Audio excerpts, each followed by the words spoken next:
আসসালামু আলাইকুম। আমার প্রিয় ভাই বোনেরা সবাই কেমন আছেন? আমি আলহামদুলিল্লাহ আপনাদের দোয়ায় অনেক অনেক ভালো আছি। আজকে আমি আমার প্রিয় আপু ভাইয়াদের সাথে খুব সুন্দর একটা গল্প শেয়ার করব।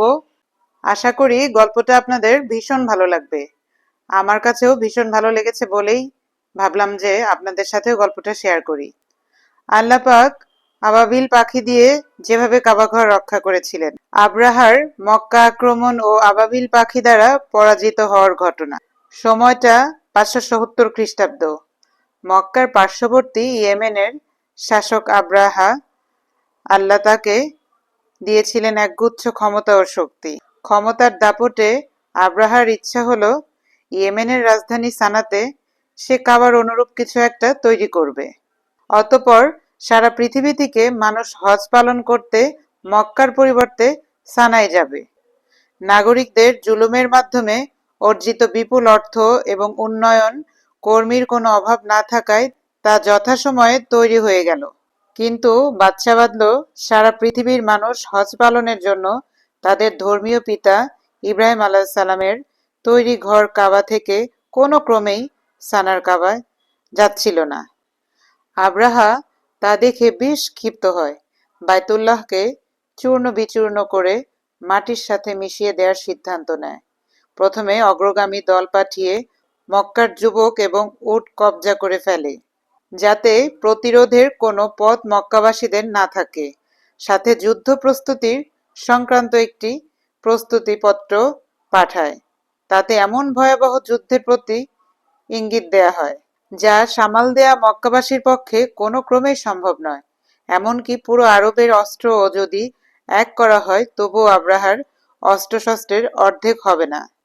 আব্রাহার সৈন্যবাহিনীর বিশাল বহর নিয়ে বাইতুল্লাহ অভিমুখে রওনা হয়। চারদিকে রণঝঙ্কার। তার বহরের আকর্ষণ ছিল বিশাল দেহী হাতি।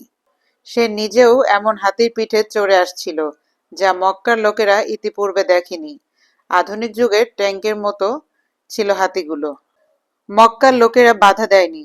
আব্দুল মোতালিব শুধু বলেছিলেন, এই ঘরের মালিকই তার ঘর শত্রুর হাত থেকে রক্ষা করবেন।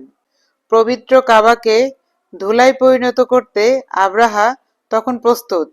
হঠাৎ পশ্চিম আকাশে কালো মেঘে ছেয়ে গেল। ক্ষণিকের মধ্যেই মেঘের মতো কিছু এসে আব্রাহার পুরো বাহিনীকে ঘিরে ফেলে। আসলে তা মেঘ ছিল না, অগণিত ছোট ছোট পাখি একসাথে দল বেঁধে ডানা মেলে উড়ে আসার মেঘের মতো মনে হয়েছে। পাখিগুলো দেখতে চড়ুইয়ের মতো, নাম আবাবিল। দুটো দুই পায়ের নখে আরেকটি ঠোঁটে। সেই পাথরকণার সাইজ ছিল ছোলা বুটের মতো। আব্রাহার দল যখন কাবা ধ্বংসের চূড়ান্ত উদ্দেশ্যে পা বাড়ায়, তখনই আকাশ থেকে আবাবিল নুড়ি ফেলতে থাকে। একসাথে পুরো বাহিনীর উপর যেন পাথরের বৃষ্টি। যার উপরই পাথরকণা পড়ত তার সারা গায়ে ভীষণ চুলকানি শুরু হতো এবং চুলকাতে চুলকাতে চামড়া ছিঁড়ে গোশত ঝরে পড়তে থাকত। গোশত ও রক্ত পানির মতো ঝরে পড়ত এবং হাড় বেরিয়ে আসত। আব্রাহারের অবস্থাও এই রকম হয়ে পড়ে। একটি পাথর ছিল এ যুগের সবচেয়ে শক্তিশালী মিসাইল। পুরো দলের সবশেষ আব্রাহা হয় রক্তাক্ত। আল্লাহ তাকে অপমানের গ্লানি বয়ে বেড়ানোর কিছুক্ষণ জীবিত রেখেছিলেন। যুদ্ধে ভয়াবহ পরাজয়ের পর বুক ফুলিয়ে আসা লোকটি রক্তাক্ত দেহ এবং ছেঁড়া কাপড় নিয়ে খুঁড়িয়ে খুঁড়িয়ে পালিয়ে যায়। তার এমন লজ্জাকর পালিয়ে যাওয়া দেখে মক্কাবাসী বেশ আনন্দ উপভোগ করে।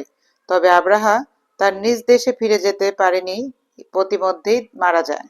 সেই বছরটাকে ইতিহাসের আমুল ফিল বা হস্তির বছর বলা হয়ে থাকে।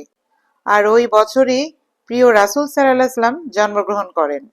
পৃথিবীর যত দাম্ভিক রাজা বাদশা ছিল, আল্লাহ সবগুলোকে শায়েস্তা করেছেন একদম দুর্বল এবং ক্ষুদ্র বস্তু দিয়ে, যা তারা কখনো কল্পনা করেনি। নমরুদ, ফেরাউন থেকে আব্রাহা কেউ কিন্তু খুব বড় কোনো আক্রমণে নিহত হয়নি। মশার কামড়ে, পানিতে ডুবে বা পাখির মুখ থেকে ফেলা পাথরের আঘাতে নাস্তানাবুদ হয়েছে। আল্লাহ দেখিয়ে দিয়েছেন পৃথিবীর সবচেয়ে শক্তিশালী বাদশাকে মারতে তার জন্য একটি মশা বা একটি পাথর কণাই যথেষ্ট। আল্লাহ পাকের ক্ষমতার পরিবর্তে যারা ক্ষমতা দেখায়, তাদের পরিণতি যুগে যুগে এমনই হয়ে আসছে। প্রিয় ভাই বোনেরা আমার, আজকে এটাই ছিল আমার ভিডিও। এই ঘটনা নিশ্চয়ই অনেকেই জানেন, আর যারা জানেন না তারা হয়তো আমার এই ভিডিওটা দেখে জানতে পারবেন। আমার ভিডিও যদি আপনাদের ভালো লেগে থাকে, অবশ্যই আমার পাশে থাকবেন। আমার প্রিয় আপু ভাই বোনেরা, আজ এই পর্যন্তই শেষ করছি। সবাই ভালো থাকবেন, সুস্থ থাকবেন। আল্লাহ হাফেজ।